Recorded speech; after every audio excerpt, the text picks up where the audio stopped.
Welcome to this explainer. Today, we are cracking open the ultimate monster manual to uncover exactly what humanity's most legendary creatures say about our psychology, our deepest fears, and honestly, our earliest attempts at science.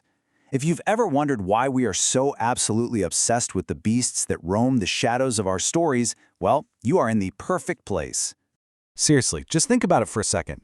These creatures never actually existed, and yet, they've completely ruled our imaginations for over 5,000 years. I mean, that is true mortality, right? So rather than just giving you a list of random beasts, we're going to explore this mystery by grouping these incredible legends into some really fascinating thematic chapters. We're going to decode why humanity needed these monsters in the very first place and what they reveal about the way we actually see the world around us. All right, let's jump right in with Section 1, the global superstars, icons of aspiration and rebirth.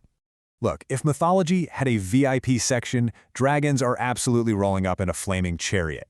But it's fascinating to contrast the dragons of the West with those of the East. Over in Europe, dragons were the ultimate villains. We're talking winged reptiles with terrible tempers who did nothing but hoard gold and kidnap princesses. They basically functioned as a giant medieval resume builder for knights who were looking to feel important. But head over to the East, and they completely flipped the script. In China, dragons were majestic, incredibly wise bringers of rain and prosperity.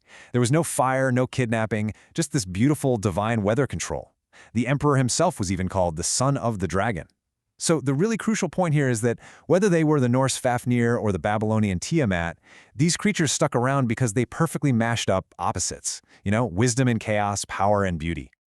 Now, you want to talk about the ultimate comeback story? Let's talk about the phoenix. This is a bird so dramatic, it literally turns death into a theatrical performance. It doesn't just, fall over. It bursts into flames, burns down to ashes, and then rises up brand new. This whole legend started way back in ancient Egypt around 3000 BC with the Benid bird, which was sacred to the sun god Ra. From there, the Greeks and Romans adopted it as this powerful symbol of immortality. Fast forward to early Christianity, and believers actually saw it as literal proof of resurrection.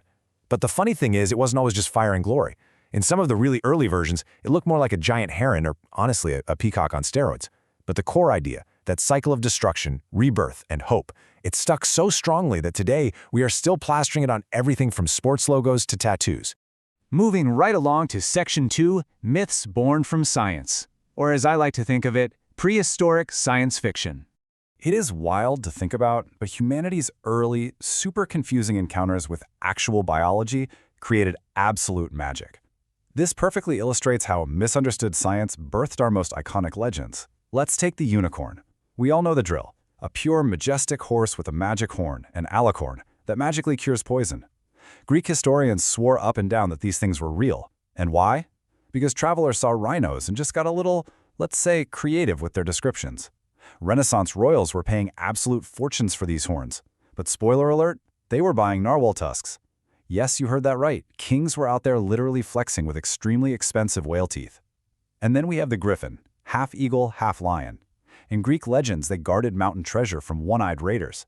But modern historians actually believe this myth kicked off when ancient traders stumbled across Protoceratops fossils out in the desert. They looked at these massive beaked dinosaur bones and assumed, yep, that is definitely a bird-lion hybrid.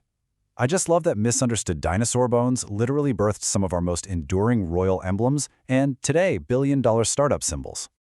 Okay, let's take a slightly darker turn. Section 3, Guardians of the Dark. Order, chaos, and the unknown. So as we descend into the shadows, we find these terrifying beasts that represented everything humanity absolutely could not control. Take the Leviathan.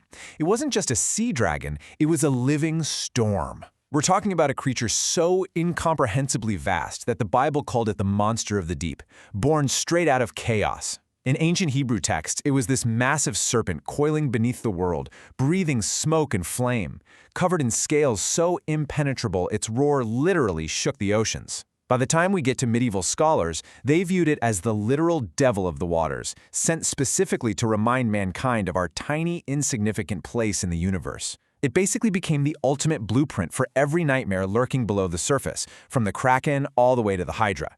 The Leviathan perfectly captured our universal, deeply ingrained fear of dark waters, and, whatever might be watching us from the depths.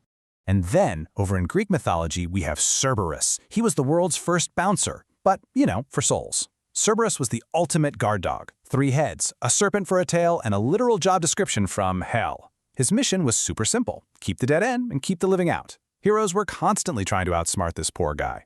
Orpheus lulled him to sleep with a song, Psyche fed him honey cakes, and Heracles, because subtlety really wasn't his vibe, just wrestled the dog into submission. But here is what we almost always get wrong about him. Cerberus wasn't actually evil. He wasn't out there chasing down heroes just for fun. He was just a really terrifying public servant maintaining order at the gates of the underworld. He represented order guarding chaos. And the scariest part about him? He absolutely never failed his duty. All right, stepping back out of the underworld. Section 4, Nature's Unnatural Nightmares, Chaos, and Tiny Tyrants. Now we encounter the creatures that represented absolute terrifying chaos right here on Earth. Enter the basilisk, the undeniable king of serpents. No bite, no hiss, just boom, eye contact, and it's instant game over. The earliest stories came out of Rome, where Pliny the Elder described this apocalyptic horror as being so venomous that its breath alone could crack stones and scorch the earth. And then later, the Middle Ages added their own terrifying little remix, claiming this monster was actually born from a rooster's egg that was hatched by a toad. So yeah, literal chicken drama meeting horror fantasy. But guys, here is the absolutely hilarious twist to the whole basilisk legend. This stone-cracking, earth-scorching tyrant, the ultimate symbol of sin and plague, was supposedly only 12 inches long. Seriously, it was a pocket-sized apocalypse. And its mortal weakness? The smell of a humble weasel. People genuinely believed that a weasel was immune to the creature's gaze and could just take it down with its scent. Honestly, it is nature's weirdest rivalry. And it really just proves that even our darkest medieval fears had a pretty ridiculous side when you actually drag them out into the sunlight. Now let's talk about the chimera. Basically, the mythological definition of just doing way too much. The ancient version was an absolute nightmare hybrid. Part lion, part goat, part serpent. It ran around breathing fire and turning heroes into literal barbecue in Lycia, at least until Bellerophon speared it through the heart while flying on Pegasus. Much like the griffin, historians think this whole idea was inspired by misinterpreted fossil discoveries. So, science fiction before science was even a thing. But look at how the definition has evolved today. Now the word chimera means a genetic hybrid, a failed experiment, or an impossible dream. Even now, it remains this timeless, incredibly powerful warning about chaos and about combinations that just simply do not belong together in nature. Which brings us to our final part, Section 5, the true meaning of monsters, facing the real world.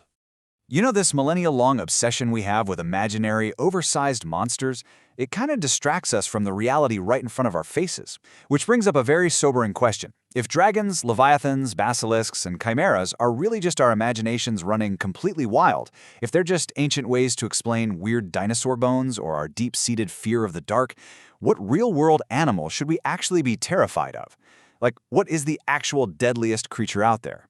It's not a lion, and it's definitely not a shark. Actually, it's the mosquito. Yeah, this tiny, buzzing vampire literally kills more humans than all wars combined. It turns out the ultimate monster isn't some fire-breathing dragon soaring through the sky or a giant serpent lurking down in the deep ocean. It is a tiny, fragile little insect. I think it proves that nature's reality is far, far more lethal than even our darkest, most elaborate myths. So I want to leave you with this thought to ponder as we wrap up this explainer. If our ancestors conjured up majestic dragons and terrifying chimeras to explain the threats and wonders they just didn't understand, what modern monsters are we inventing right now to cope with the complex realities of our own world?